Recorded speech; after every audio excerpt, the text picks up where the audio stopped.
Hey everybody, and we are back. We are live. Thank you so much for being here. We took a break over the summer and a bit of a hiatus. We're going to do the same thing during the holiday season. It's just so tough to dedicate a Sunday evening to sitting down and doing these live Q&As. So typically between like the middle of December and the New Year, we take a break then. But between now and then, if we're not on the road covering a car event, we will be doing these live shows. And we just got back from Quebec.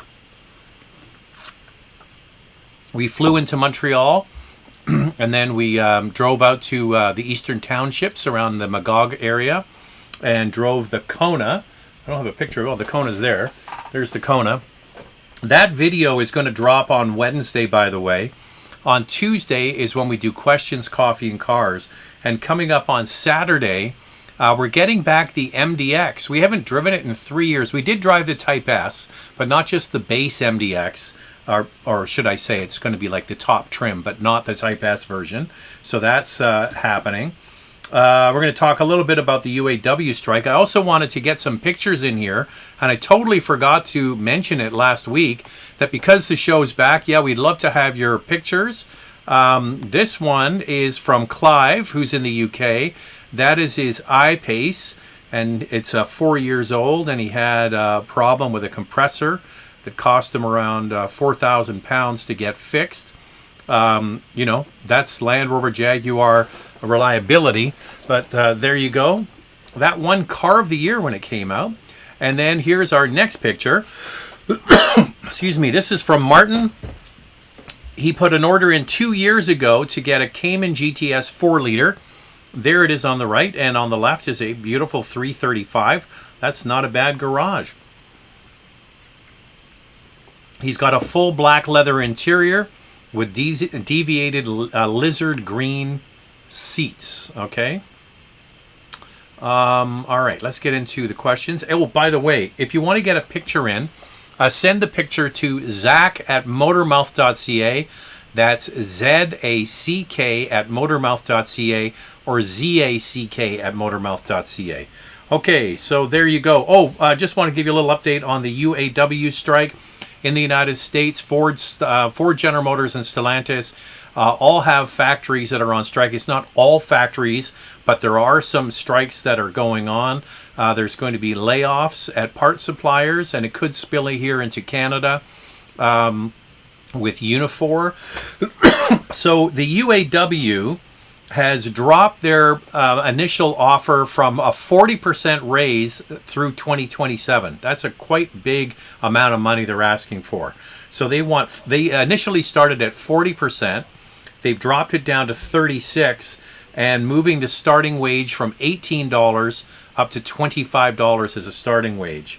Now, currently, the starting wage is $18 in the U.S., and after several years, you top out at $32. So they want a 40% increase over, they asked for a 40% increase. They've dropped it to 36, and the first offer that's come in apparently today was from Stellantis offering 20%. So they're making some progress. It's slow. My guess that they're not going to get 36%. They're probably mid-20s would be my guess. It's still a big raise considering labor is a major input cost for cars. So I'm not sure how that's going to end up, but it's really interesting to watch in light of the fact that there are other manufacturers around the world that are making cars a lot cheaper, like China and maybe Vietnam. Okay, so why is this not popping out here? Here we go. All right, so let's get into your questions. The first one is, Zach, do you see Hyundai is finally offering wireless CarPlay on the trims of the 2024 Sonata? Will this be extended to all 2024? So we were just with Hyundai. This came up talking about the fact that the new Kona, for example, does not have wireless on screens that include navigation. It was announced, I didn't know about Sonata, but it was announced that Santa Fe is going to have wireless Apple and Android on screens that also have navigation. So they're working out the contract negotiations with Google and with Apple to make that happen. The question I had is because the Kona, for example, the one that's over my shoulder here, is a wireless car, meaning it's a connected car. They connect it through internet and can have over-the-air updates. And it has a new CPU running the head unit. So the question I had is, if I buy this Kona, for example, that's a 2024 model, that doesn't have wireless Apple and Android, is it reverse compatible? Could I get a software update over the air to include that in my car? They didn't have an answer for us with that, but there you go. Okay, I see we already have a super chat underway from Jeff. Thank you very much for the super chat. You've driven a lot of subcompact crossovers recently. Invista, Kona, Corolla Cross, Seltos. Got a favorite. We're also getting the Chevy Trax in a few weeks. We haven't driven the new Chevy Trax. We have driven the Buick version, the Encore. No, not the Encore, the Invista. I would say that it's really hard to beat the Corolla Cross, not for feature set, not for design on the inside, just for the fact that it's offered with a hybrid option. And the only other one that is offering a hybrid is the Kia. Why can't I think of the name? The Niro. But the Niro is only front-wheel drive and has a lot less power.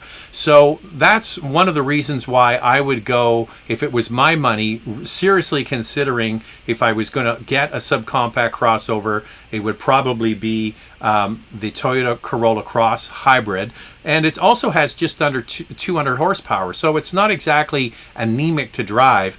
Is it the nicest interior? No. Is it the best looking on the outside? No. Is it missing some features? Yes. But in its total, it's pretty hard to beat. Now, if you take hybrid out of it, Seltos is the one to beat. It has the richest feature set available, has the available turbocharged engine, has like things like heated rear seats and so on that other brands are just not offering. So hopefully I answered your question. And then if you want to have a vehicle that is gas, non-hybrid, that is kind of fun and is it kind of an in-betweener, is the Volkswagen Taos, because it comes standard with a more powerful turbocharged engine as a base equipment, and it has a dual clutch transmission. And for those that like to have a little bit more of an engaging drive, that one is one that actually delivers.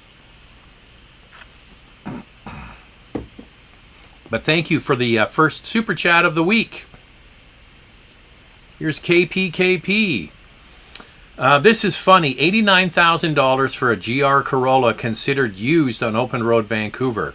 Anyway, here Mazda being updated, the XC90 higher EV range. Thoughts, comments, interior is nice, not BMW nice. It's funny because that car came up when we were having a few drinks in the evening with other auto journalists talking about the Volvo CX90.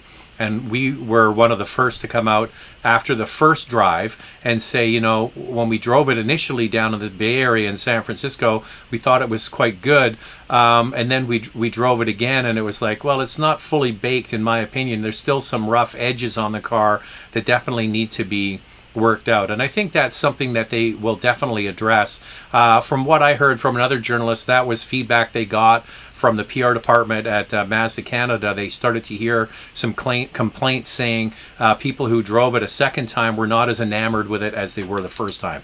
We'll have to wait and see. Yeah, now back to this people overcharging for $89,000 for a GR Corolla considered used. Here, I've said this many times. You know, dealers can charge what they think they can get away with. What I want to know, I want to meet the guy that's going to spend $90,000 after fees and taxes for a GR Corolla.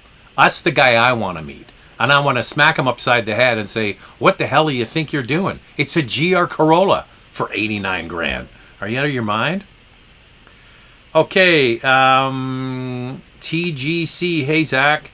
Which Grand Highlander engine will hold its value best? The Bank of Toyota gas, hybrid max. I know you like the gas engine. Listen, I like the gas engine because I think this new 2.4 liter turbo 4-cylinder matched with the 8-speed that's being used not just in the Grand Highlander, it's in the new regular Highlander. It's going to be used through many products in the new Tacoma. We've yet to drive that. We will be, though, coming up in November. I think it's a great power plant. Now, your question is which one's going to have the best resale value? And the reason why I like it is because, which one's beeping at me here? Turn that one off too. Is because it's the value story. I mean, it's less expensive than the hybrid. It's less expensive than the hybrid max. Now, if it was resale value, I would probably say one of the two hybrids, just because people are always looking to save money on fuel. So even though it's dollars in, dollars out with a Toyota, you get a lot of money back when you go to sell. You're probably going to hold a little bit more retained value with the hybrid models, but then again, it's more expensive.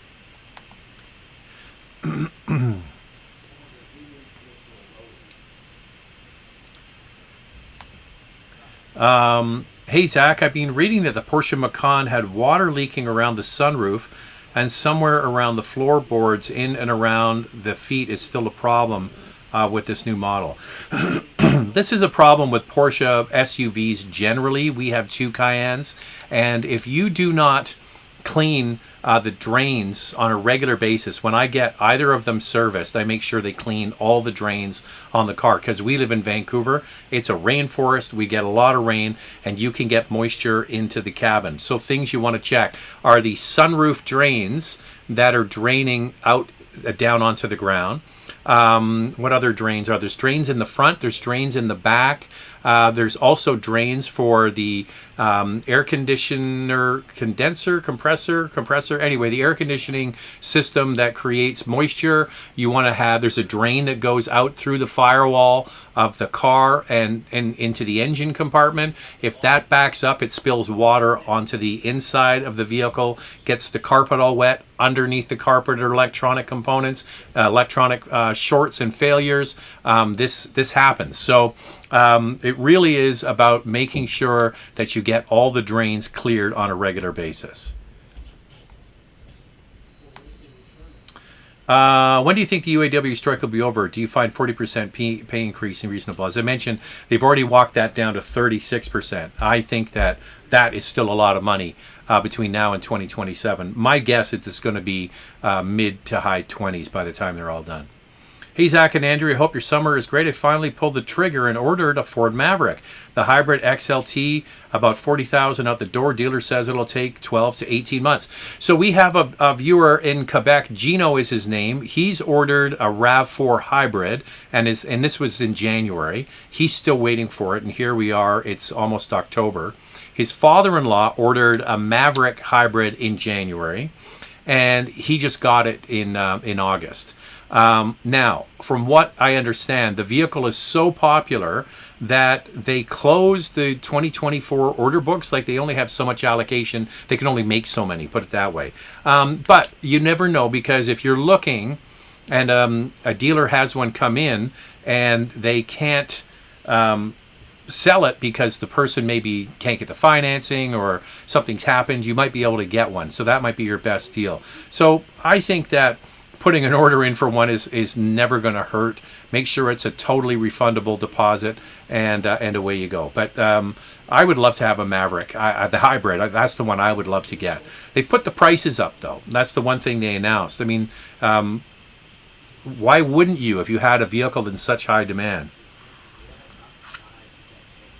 Now, there's all the rumors that are coming around.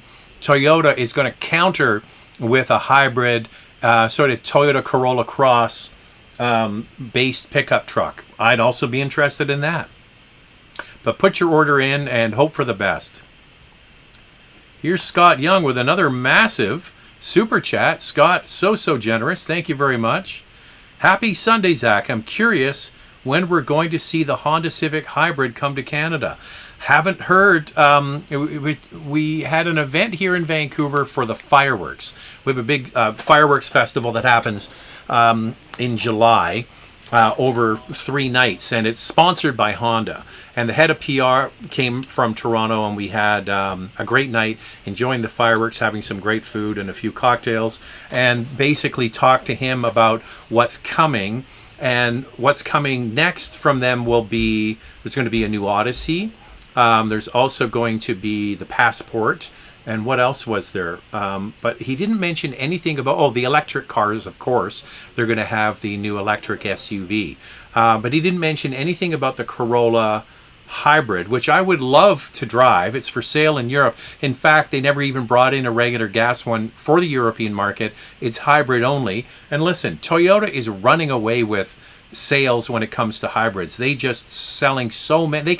I think the last email I got from them was the sales through the end of August, and they're like 40-50% already when it comes to electrification, and they include hybrids as electrification along with plug-ins. So if you have a portfolio where people can save a little bit of gas on a hybrid and keep the price down, and then you can spend more and get a plug-in or go full EV, that's a nice buffet for people to shop. And that's one of the reasons why Toyota is being rewarded with these long wait times. But I just don't know what's going to happen and when it's going to happen, but it is coming.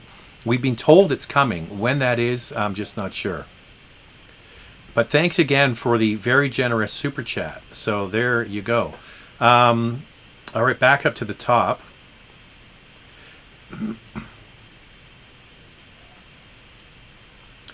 Here's Sanjeeb was not first today. Hey Zach, how are you? What's your recommendation for a daily driver? I have a long commute, so need decent miles per gallon, all-wheel drive, but want something exciting in the $39,000 to $80,000 range. Well, if you could get one, I would get a Golf R. All-wheel drive, exciting to drive, $50,000 to $60,000, but you can't get one.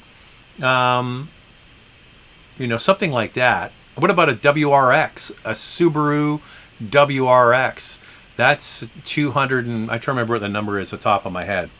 It's over 300 horsepower, and it's all-wheel drive, and it's a lot of fun to drive. That would be another really good daily commuter. That's pretty good on gas. Not as good as the Golf R. The Golf R would be better on gas. But there you go. Those are some two good choices. WRX you're going to be able to get. The fuel economy on the WRX is not good. That's not a great choice for fuel economy. But that's the problem when you have fun car. You give up in terms of fuel economy.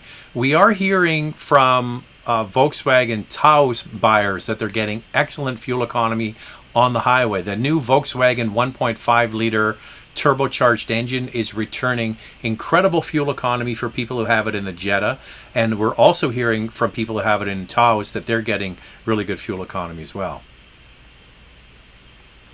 Reinhardt saying, hey Zach, great to have the live shows on again. Everyone hit the like button. Yeah, where are we with that? We have 370 plus people on board right now and 84 thumbs up. So if you guys could smash that, it would be great. MTB Mike, glad the Bills gave the Raiders a smack. Okay, so I had my Josh Allen jersey on today, and they won. And then last week, I wore the Josh Allen jersey because it was the kickoff to the NFL season. Even though they weren't playing on Sunday, they played Monday Night Football, and that was a stinker of a game. That was just not a good game for the Bills. And it wasn't a good game generally, but it wasn't good for the Bills. So they had total domination today. And there were some comments that people said, well, you're Canadian. Why do you support the Bills? Okay, so I grew up in Toronto, and the closest NFL team was Buffalo. And Buffalo has had some great teams in the past. You might remember 4 return trips to the Super Bowl. They didn't win them, but they went 4 years. So Buffalo has had a strong history and a very tight connection for many people in the Toronto area because they're the closest football team. And then they moved to British Columbia, and I got this. This was for, where is it? For the Grey Cup in 05. They put this shirt together for me to wear on TV. I was doing morning TV then, and they put this jersey together for me. And the BC Lions had a cracker of a game last night, a massive fourth quarter. Big come from behind win. They had a missed field goal, and the receiver caught it in the end zone, ran it all the way back for a touchdown, 110-yard run, and they win. So that was a great game. So I thought I'd put on my sort of quasi BC Lions jersey tonight. What's the drink? Planet Orange? No, it's a Gatorade Zero. There you go. I thought I'd try it. I like Gatorade Zero.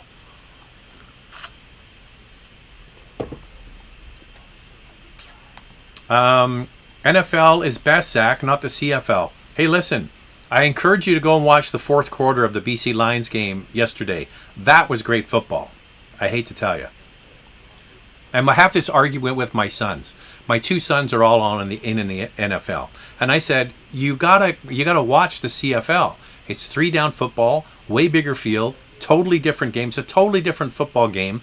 And my one son says, well, these aren't the best players. And I said, if all of those colleges in the United States you watch on Saturday, how many of those kids make it to the NFL? Not all of them, for sure. And the next best league in the world to play is, if you were a football player and you're finishing college, is to come to Canada and play in the CFL. So they're maybe not NFL players, but they were playing along with those guys for many, many years. And the rules are different, and it's a totally different game, which makes it different. If it was exactly the same as the NFL, then you would say, oh, it's not as good. It's just a cheap imitation. But it's a different game. If you're not aware, in Canada, we have 3 downs instead of 4 downs. A bigger field, bigger end zone, and there you go. And the rumors are that gridiron football was actually invented in Canada. But there you go. The oldest trophy for sure. The Grey Cup, this Grey Cup, is over 100 years old now. One of the older sports trophies in the world. Here's Boston Ma, who has a beautiful GTI. He sent pictures in the past. Hey, Zach, how was your summer? Any idea when the GTI is coming? So, here's the deal with the GTI. Through the dealership, we found out that the estimated build date, or the build week, for our GTI is this coming week, the week of the 18th, which is quite tasty because it's our oldest son's birthday tomorrow. He's born on September 18th. So hopefully our new Volkswagen GTI will actually get built this week. They've had production issues. Everybody's had production issues. So it was supposed to be a 2023 model that was going to be made in June. They pushed it to 2024, which we're happy about. It's going to be the last year for a manual GTI. It's sold in Pomelo Yellow, which is not available for the special edition last year manual model in the United States. The other thing is, Canadian cars have a unique feature on the top performance trim that is not available in the United States. If you get the top trim in the US, it's called Autobahn. If you get the top trim in Canada, it's called Performance. And when you get that, you get leather seats. Now in Canada, Volkswagen Canada secured special option order, which is a no cost. They delete the leather seats and they put the plaid seats in. So in the United States, if you get the top Autobahn trim, you get leather.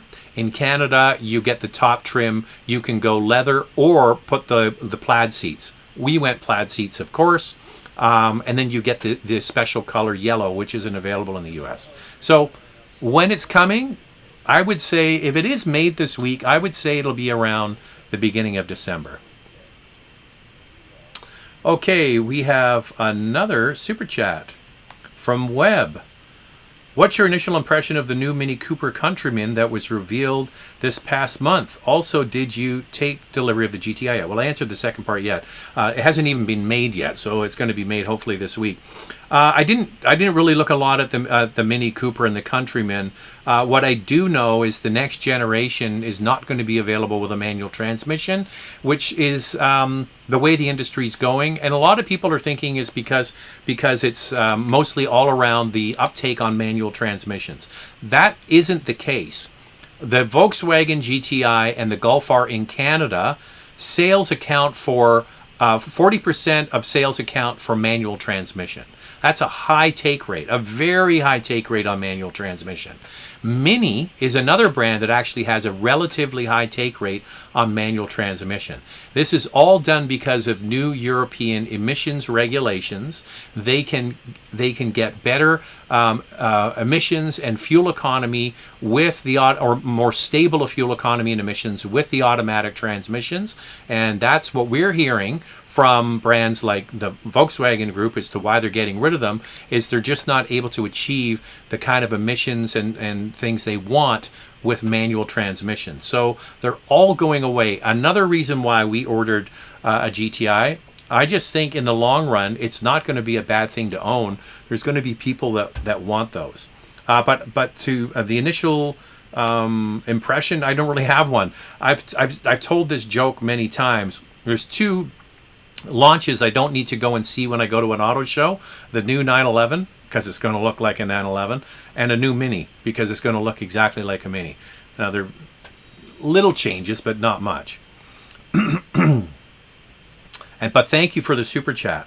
Can we get some more thumbs up there? We have 160 pretty much on board right now. That would be good to get more thumbs up. We have 430 on board, but 160 thumbs up. So if you guys could take the second there to smash that, that would be great. All right, where were we here? Boston Ma was the last one. That's easy for me to find. Hi, Zach. You've driven... Oh, you've asked that question already. Here's Daniel saying he's got over 200,000 miles on his Ford Escape. That's good. What is your guy's favorite luxury midsize SUV? Okay, so I would say midsize SUV luxury are the for the most part 2-row 5-passenger vehicles. They would be Porsche Cayenne, BMW X5, Mercedes-Benz GLE, and so on. Of that class of vehicle, I think that the best overall car is the BMW X5. It comes standard with a beautiful inline 6-cylinder engine. The GLE offers in the 450 an inline 6. The standard engine is a turbo 4-cylinder. So power and delivery of power goes to BMW for that. Interior is nicer than the Porsche Cayenne. The Porsche Cayenne's base engine is a turbo V6. It's fine, but I'll give the tip of the hat to the BMW for power and just the great engine. And I also give a tip to BMW for their interior. I just think it is it's the one to beat in that class.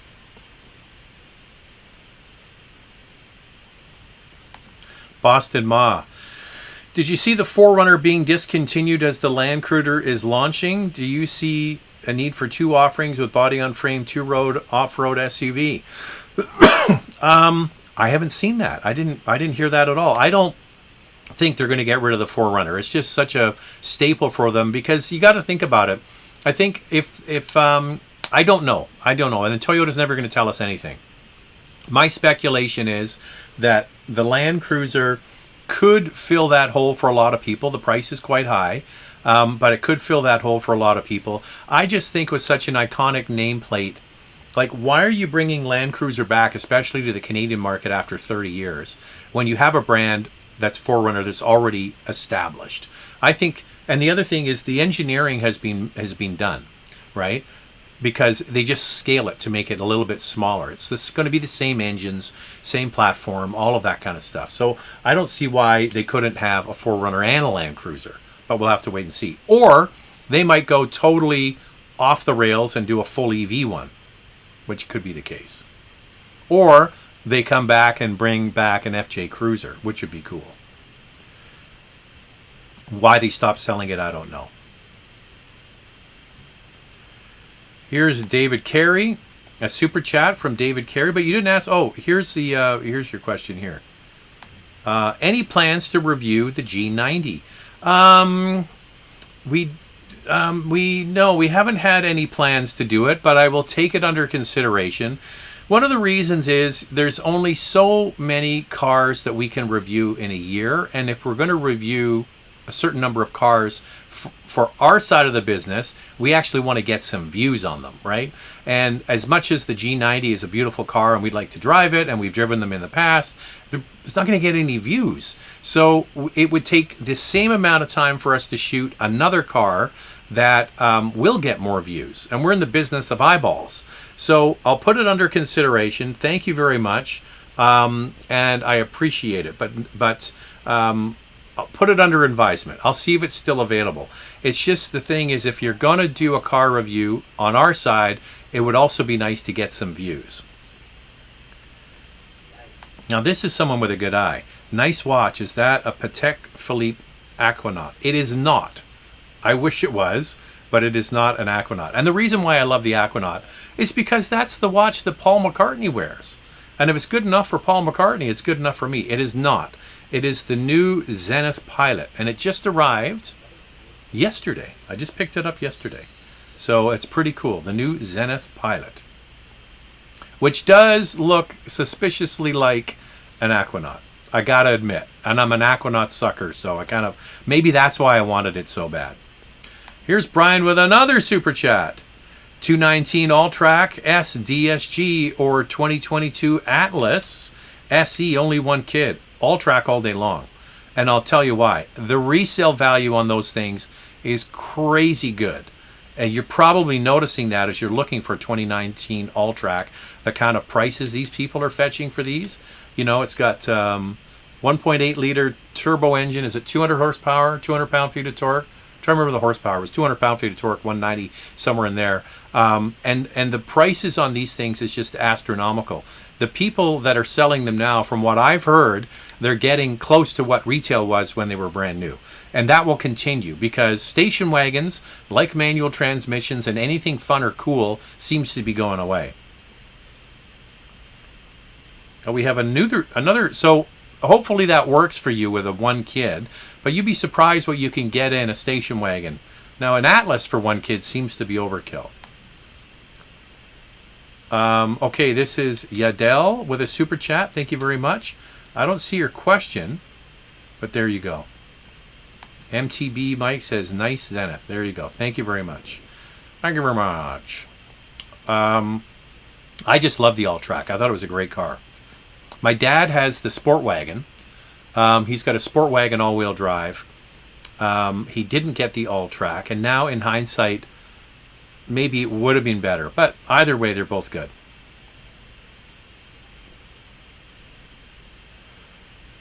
Here's Marvin, he says, nice shirt, Zach. Glad to see you're a CFL fan. Sorry about my comment last week. He was throwing me under the bus because why are you supporting the NFL? You're Canadian. But there you go. Okay, we got to go back up again.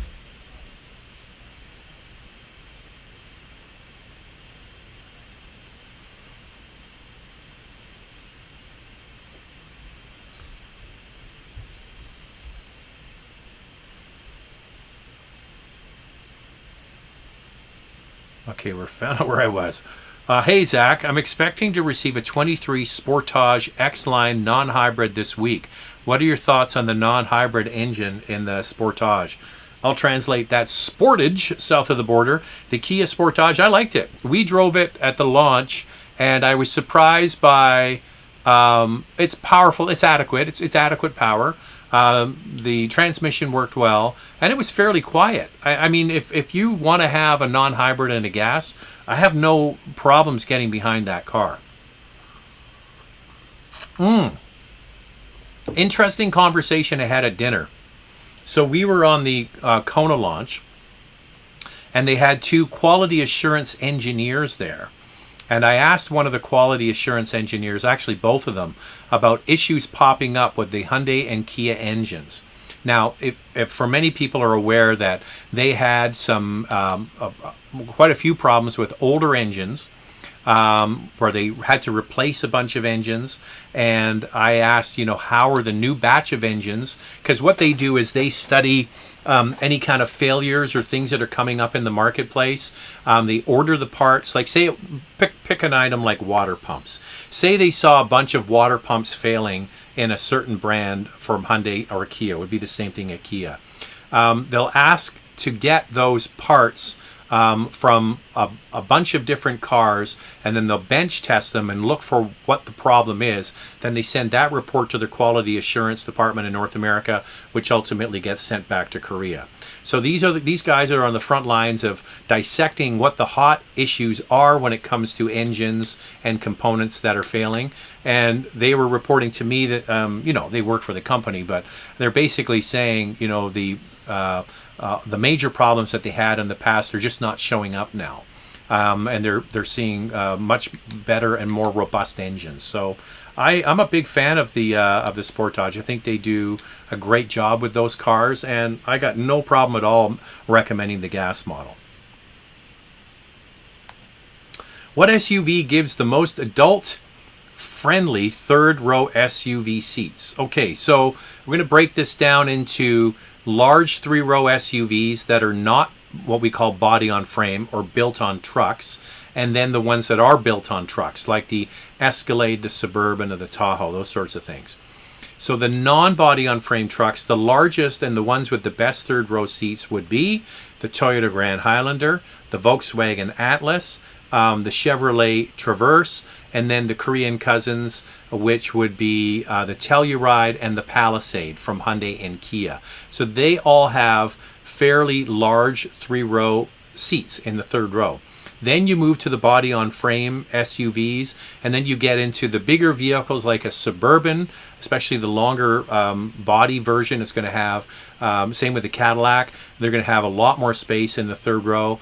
And the other one that is excellent for third row, and we know this firsthand because we had to use it to cart 6 or 8 people on a long road trip, was the Expedition from Ford. That has a lot of space for all three people. Those are body-on-frame trucks, so underneath are essentially pickup trucks. The other ones I mentioned are all what we call unibody. They're going to be slightly better on gas, but they do have large third-row seats. Rumors are that Nissan will bring an e-powered hybrid Rogue to the States in 2027. Also, new Murano, Armada, QX80, and Kicks are coming in 2025. Well, that's good to see. I've seen spy shots of Murano. I've seen that. That is a vehicle that has long been left in the market way too long.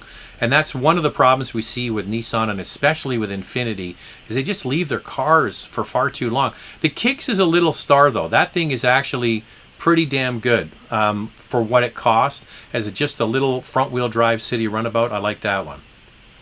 But a hybrid-powered Rogue, that's a no-brainer. JD, always look forward to your live chat. What year and model packages Porsche Boxster would you recommend? John from Vancouver, British Columbia. Okay, so what you want to do is you want to look for the newer 911s would be, I'm going to give you the chassis or the model numbers. They're all called Porsches. They're all called 911s. The one you want is the 997. But the facelifted model, it's called the 997.2. The actual year off the top of my head, I couldn't tell you, but that's a 997.2. And the reason why you want that one and new, I think it's 2010, right around 2010 or 2009, right around there. So that model and newer are fine because they added some key features. One, if you're getting the automatic transmission, they went from a Tiptronic torque converter style automatic transmission to the PDK dual clutch, and that makes a big difference for drivability and performance and snappiness. You want that in a 911. Also, something as simple as the head unit, that's when they introduced Bluetooth, believe it or not, and a much better PCM, Porsche Communications Management System. Then you move after the 997.2, which was around, don't quote me on this, right around 09, 010. Then you get into the 991. No issues with that. And then the 992, which is the current model. I just read that you said Boxster. I'm going off on 911s. Okay, so for Boxster, it would be the last of the Flat 6, which was sold up till 2016, I believe. So 2000 and up to 2016 were the last of the Flat 6 Boxsters. or the newer ones are available with the GTS. You get the flat six, but I would look for anything with a flat six. The turbo 4 cylinders are good. That's the 718, but those are not the ones that I would want for long term.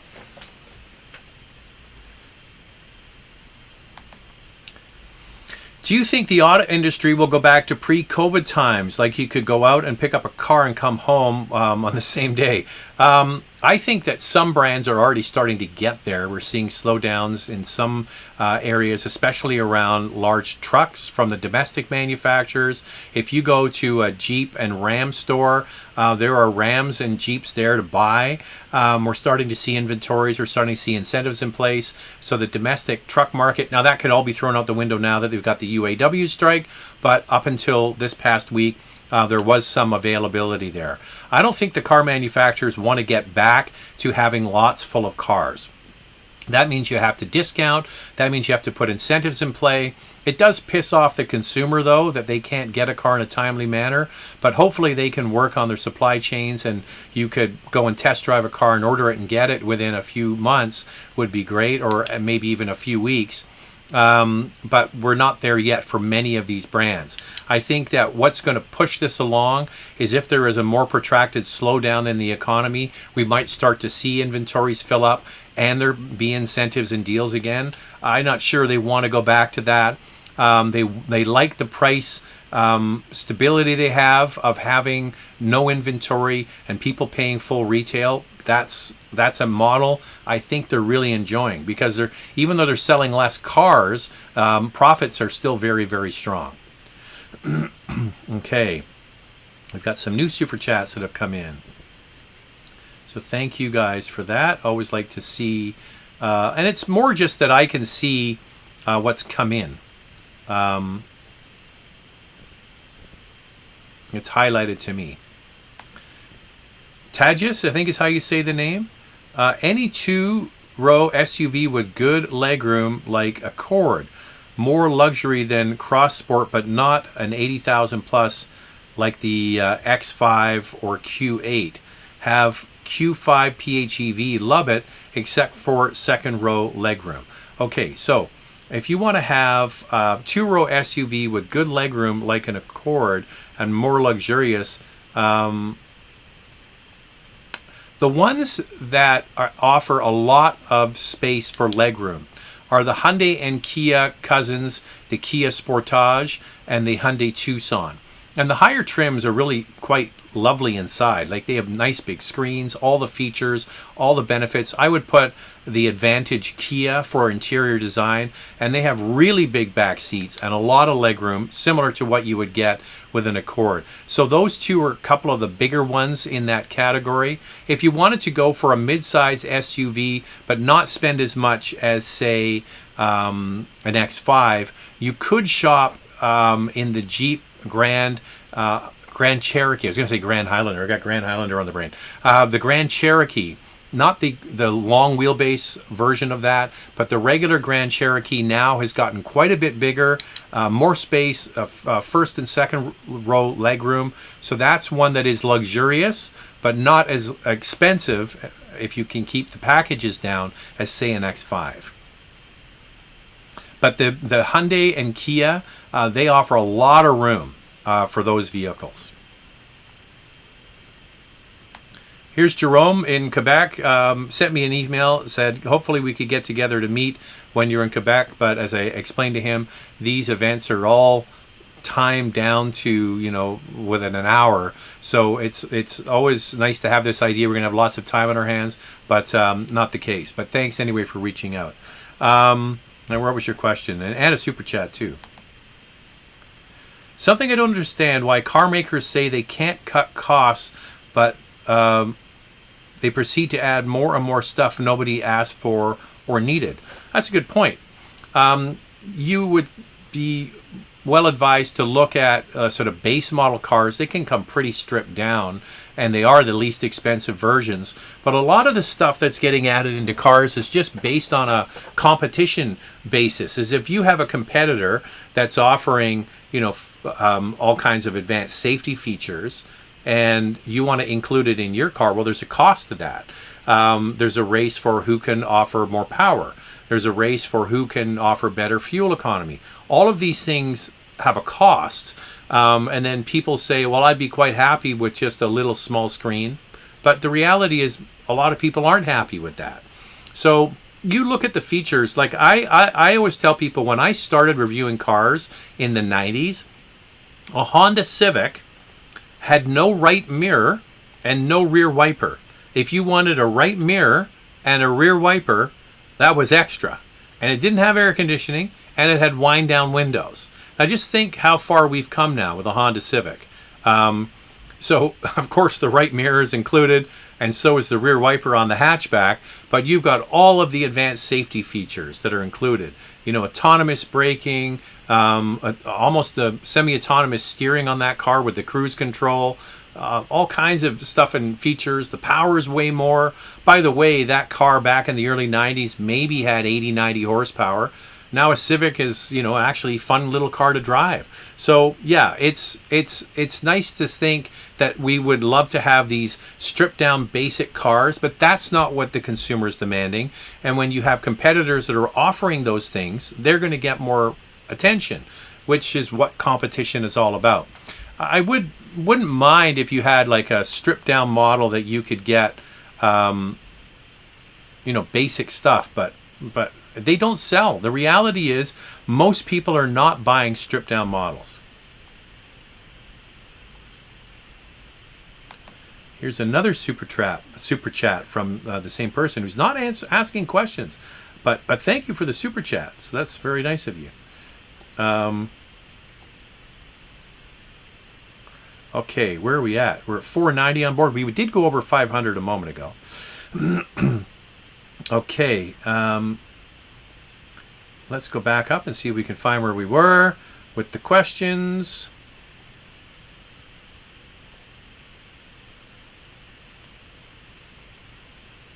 This is John saying, don't forget the cuts the UAW took in the mid-2000s to keep the big three solvent. Compared to the execs, the line workers have been shafted for a decade plus. That's a good point. Like, I don't really know all the ins and outs of the UAW's contract negotiations historically. I mean, of course I was covering the auto industry back then, but I can't remember what exactly they gave up. They did get profit sharing though. I think Stellantis had the best deal for profit sharing, and they have benefited from that. But it's not that they don't deserve a 30 to 40% increase in wages.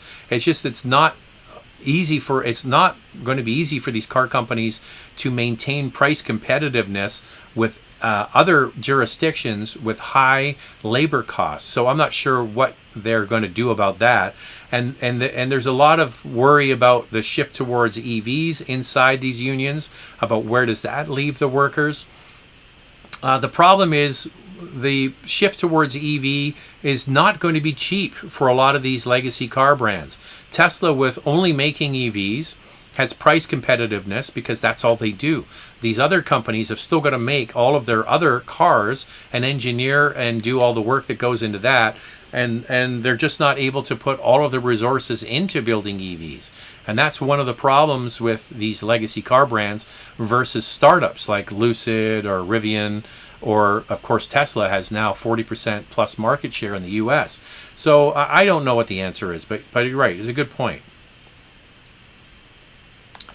When is the new VW Tiguan coming? I saw something today showing renderings of what people think it would look like for 2025. So that means if there is going to be a new Tiguan, it would be launched next year as a 2025.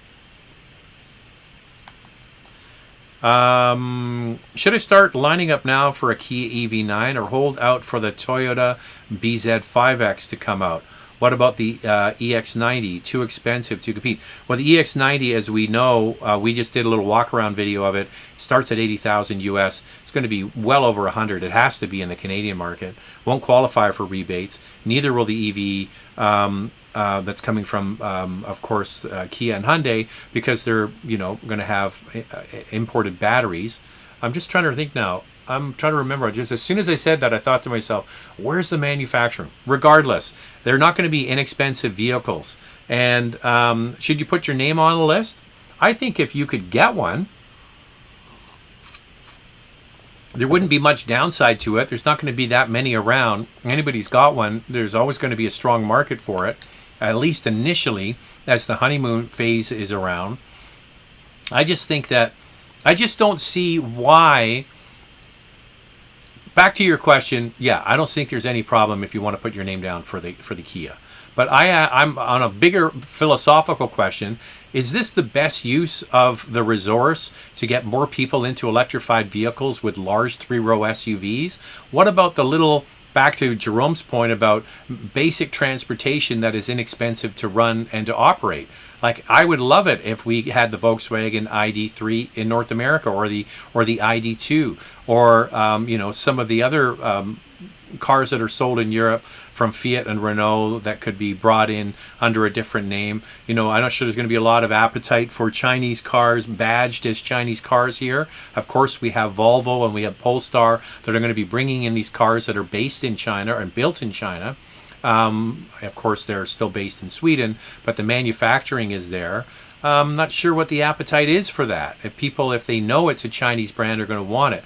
This is what the Europeans are really struggling with. They're getting absolutely clobbered on the low end of the market. I would love to see a focus from other car brands to develop inexpensive electric cars. We're going to have to wait and see. Is Tesla going to do it? They keep talking about it, but we'll have to wait and see.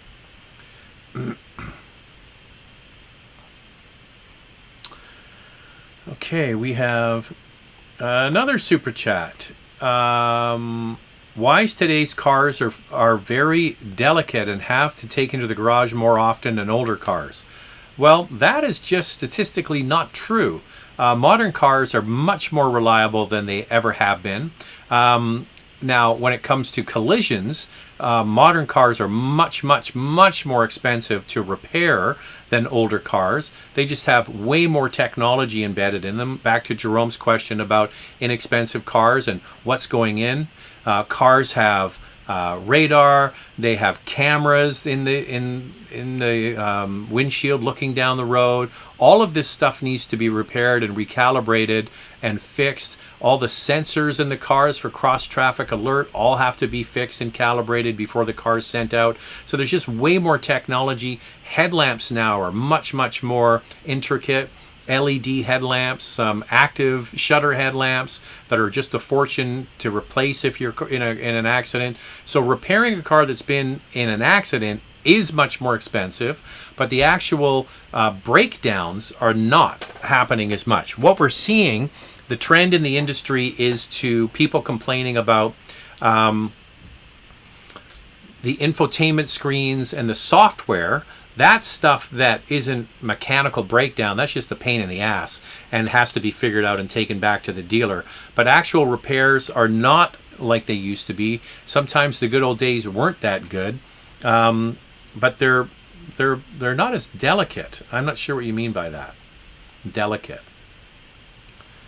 We have another super chat from Richard. Do you have a recommendation for a lower priced EV? Well, get it while you can. Is the Chevy Bolt is going to be in production. They've announced that they're going to stop production of the Chevy Bolt, but it will still remain in production through the calendar year 2023. So they're going to make them up until December. So if you like the idea of an inexpensive electric car, the Bolt is the one to beat. It has over 400 kilometers, 250 miles of range. It comes fairly nicely equipped. The Canadian model is higher spec than the US model, but you can always get the 2LT version that's similar to our base model in Canada. It's got nice technology in the dash. They redid it a year or so ago. New look on the outside, updated interior, much more comfortable. The price, and then when you factor in any tax credits or EV rebates, is the steal of the deal. And that's the one to get. Now, once that one goes away, they have announced they're going to bring out another Bolt on the new Ultium platform, but we haven't seen that announced or when it's going to be coming. So if you take that one out, if you don't get a Bolt by the end of 2023, the next one is still the good old Nissan Leaf. They have regular range and an extended range. The extended range is the one you want to get. So those are the two least expensive. The other one is the back to the Kia Niro. The Niro EV is a hell of a good deal. Not as good as the Bolt, but not bad. Unboxing Mania with another super chat. Is there a big difference between Volkswagen Jetta Sport 1.5 compared to the GLI 2-liter? Is it worth the extra couple of Ks for the 2-liter? Yes. Okay, so here's what you get with the GLI. So you get the last generation GTI engine.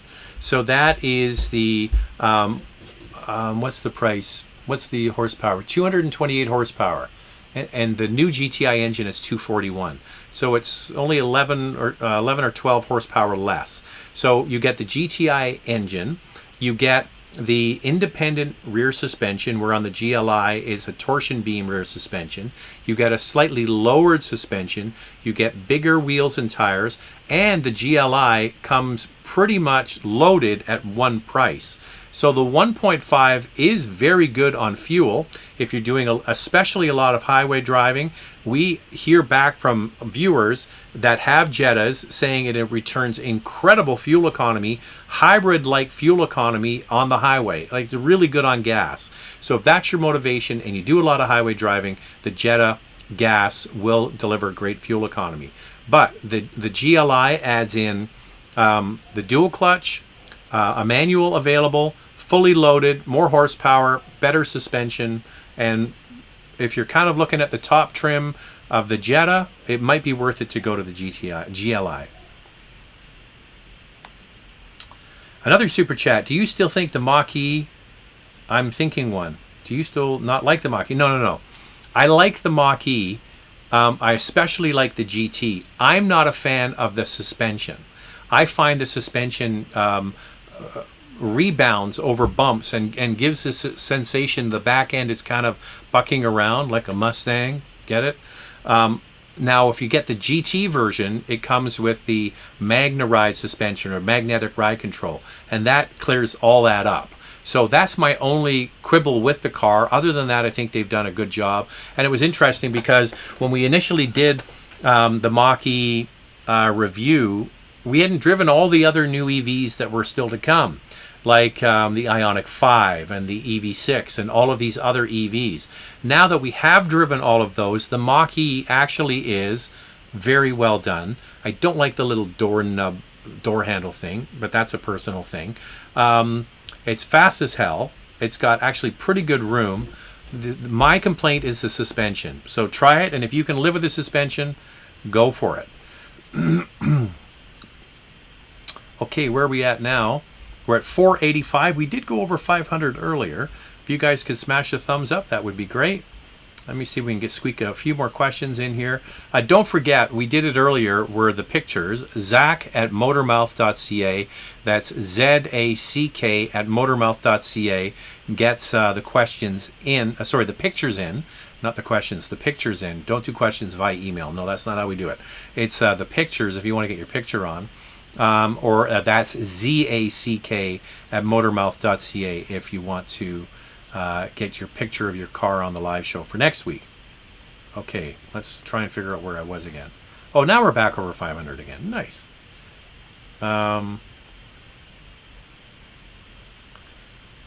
Okay, here.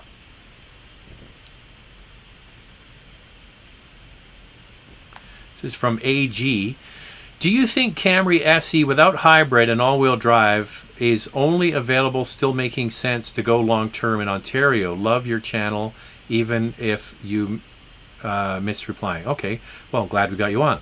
But Camry without the hybrid and all-wheel drive is only available still and makes sense for long-term Ontario. Well, the interesting thing is they took the gas with the 2.5 liter all-wheel drive system out of the RAV4 and modified it for the Camry and for the Avalon. That wasn't greatly known because the Avalon just didn't sell.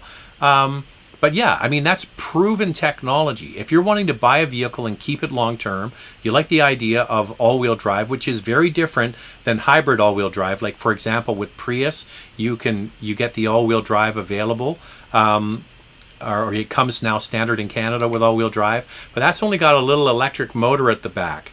The Camry is still a mechanical linkage from the front to the back, providing you traditional all-wheel drive traction. It's right out of RAV4, modified for the Camry platform. So if you want to have a proven engine, 2.5 liter, 8-speed automatic transmission, and an all-wheel drive system, I say yeah. I mean, that will run a long, long time for sure. I own a 2017 Chevy Trax Premier all-wheel drive and love it. Looking forward to a review of the Trax. Disappointed it's not available with all-wheel drive. Yeah, that's a bit of a bummer. But I think the price of the new Trax is really what's exciting. They have figured out that, back to Jerome's point earlier, talking about where are the inexpensive cars nowadays, Chevrolet with the Trax, and the same thing with the Buick and Vista, is that they have come out with vehicles that are offering what people really want. Good basic transportation, nicely designed. I mean, I think the Trax a nice looking car. Simple but functional interior. Good connectivity and technology on the inside. Sure, the engine is not huge. It's a 1.2 liter turbo 3-cylinder. But trust me, when you drive it, you have no idea that's the engine that's at play.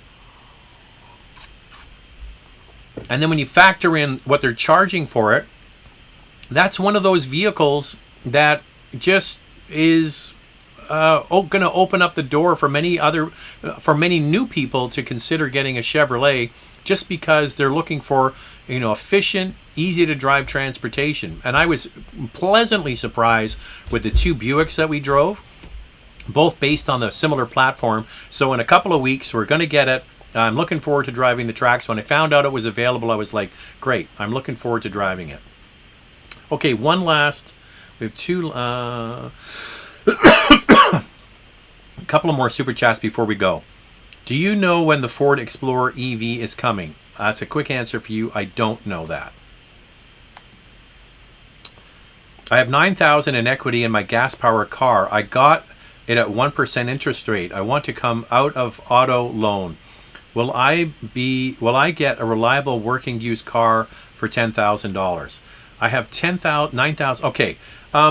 The problem is, Ash, when you start shopping, and I'm sure you've looked on major sites like Auto Trader, 10 grand doesn't get you much. Now, I understand the need to have no loan. I get it. Now, if you start shopping for used cars, you want to spend the most money you can on the best example you can. So buying a clapped out old high mileage car just because it's 10 grand might not be the best use of your money long term. If you start shopping around before you sell your car and you see a good deal on one, and it's $12,000, having a very small loan of a few $1,000s and wouldn't be much, but you're going to maybe save money in the long run because you've got lower mileage, a car that's being well looked after. So don't just look at the price of the car, look at the overall cost of ownership. And sometimes, having maybe a small car payment for a short period of time to get a better quality car might not be a bad long-term investment. PK, should I wait for the next gen Audi Q5 or no? I think we've got to wait till we see what it is and what it's going to be like. I think that's what we need to wait and do. You could probably get a fairly good deal on a current Q5 because a new one is coming. But the great thing is when the new one is announced and we all get to see what it is and all of that and get a chance to drive it, the old ones will still be available new, so you can decide to go new one or maybe get a slight deal on a used one. All right, thank you everybody for tuning in. We did get over 500 views, and we had one incredible super chat from Scott for a huge amount of money. So thanks for doing that 2 weeks in a row. Don't forget, Zach at motormouth.ca. Get your pictures in, and we'll see you next Sunday. Enjoy the rest of your weekend, and we'll talk to you later.